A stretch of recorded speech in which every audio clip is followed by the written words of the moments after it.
For billions of people around the world, faith is, it's a bedrock. It's fundamental. But when we start talking about mental health, that same bedrock can be this incredible source of strength, or it can be a source of profound struggle. So let's dive into this really complex relationship and try to unpack one of the most personal and powerful forces shaping our well-being. And this is really the core question, isn't it? The central tension we're digging into today. Is religion this amazing source of resilience, community, and hope? Or can it, sometimes, actually get in the way of healing, creating guilt, conflict, and even isolation? The answer, as you're about to see, is, well, it's both. And look, we need to be clear. This is not some niche topic we're talking about. This is a fundamental piece of the human experience. I mean, over 80% of the entire world's population identifies with a religion. So understanding this connection, it isn't just some academic exercise. It's absolutely essential if we want a global understanding of mental health itself. Okay, so let's start with one side of the coin. Let's look at the argument that faith is, at its core, a force for good in mental health. And, there's a huge body of research that shows a really positive link between being involved in a religion and all kinds of indicators of well-being. And this positive link isn't just some vague feeling. It actually works through some really specific, powerful mechanisms. First, faith communities give you this built-in social support system, which is a huge protection against isolation. They also often give people a deep sense of purpose. You know that saying, "He who has a why to live for can bear almost any how"? That's the idea.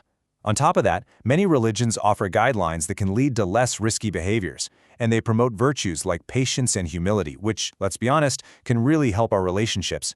And finally, practices like prayer, they've been shown to actively reduce stress. And this right here highlights a crucial real-world point. For so many people, the very first call for help isn't to a doctor. It's not to a therapist. It's to their pastor or an imam or a rabbi. Faith communities are, in so many ways, the unofficial front line of mental health support. And that's what makes this whole conversation so incredibly critical. But that's only half of the story.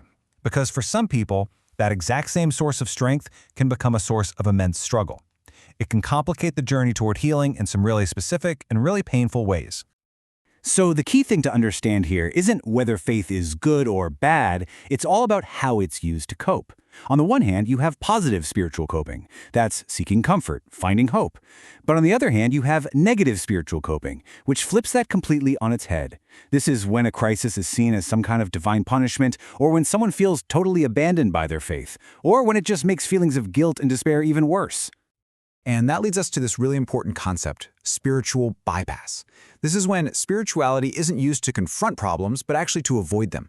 It's that tendency to just say, "Oh, I'll pray about it," as a way to sidestep dealing with the real, messy stuff, unresolved trauma, difficult emotions, or just necessary psychological work. It's like taking a detour around your healing, not a path through it. This quote from someone sharing their story online, man, it just gets right to the heart of that internal conflict. You can feel the raw pain of someone who's doing everything they think they're supposed to do. They're taking their medicine, they're praying for healing, and they just feel caught and tested in the middle. This struggle isn't just theoretical. It is a deeply felt, faith-shaking reality for so many people. Now, this painful conflict between faith and medicine, it didn't just appear out of nowhere. To really get why it's so common, you kind of have to look at how we got here. And the divide has some really deep historical roots. I mean, back in the Enlightenment, the big emphasis was on rationality, and that often painted science and religion as total enemies. This idea then influenced the birth of psychiatry and psychology, which really wanted to explain suffering through purely scientific means. So by the 20th century, faith was often just pushed to the side in psychology. It was seen as irrational, unscientific, and something to be discouraged. And that whole history, it sets the stage for a much, much deeper conversation, one about culture and about power. Because the modern approach has been to try and just add spirituality back into Western therapy, but a growing number of researchers are saying, hang on, that might be missing the point entirely. And here is the really provocative question they're starting to ask. When a dominant Western model of therapy just kind of absorbs practices and ideas from other traditions and often strips them of their original meaning, is that really integration? Or is it something more like cultural appropriation? Is it a colonial act? To get that critique, we have to understand this term, cultural hegemony. Now, it sounds complicated, but the idea is actually pretty simple. It's when the worldview of one dominant culture, in this case, Western individualism and its scientific framework is presented as the default, the universal standard for everyone. And when that happens, it automatically pushes other ways of understanding the world and health and healing to the margins. Academic Suman Fernando puts it even more bluntly. He argues that this kind of surface-level integration, where spiritual concepts are just tacked onto existing models like CBT, is really nothing more than a marketing ploy.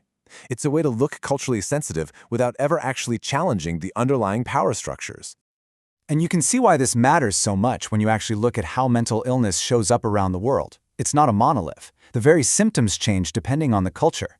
OCD obsessions have different themes. The roots of anorexia in medieval Europe were tied to religious purity, not a fear of fat like we see in the West. Hallucinations in psychosis can have totally different content. All of this shows that what we often think of as a legitimate symptom is really just what's common in the West. So, where does all this leave us? I mean, what's the path forward? Well, it seems there are some practical steps we can take today and a much bigger vision we need to think about for tomorrow. So, on a practical level, faith communities can be a really powerful bridge to care. The American Psychiatric Association Foundation has this simple but super effective framework for faith leaders. It's basically 3 steps. Notice the signs of mental health concerns, talk about it openly to crush that stigma, and then act to connect people with the professional help they need. The idea is to be a supportive gateway, not a gatekeeper. But the ultimate takeaway here, the big idea I want to leave you with, is a much bigger question. It's not just about integrating faith into our existing mental health care.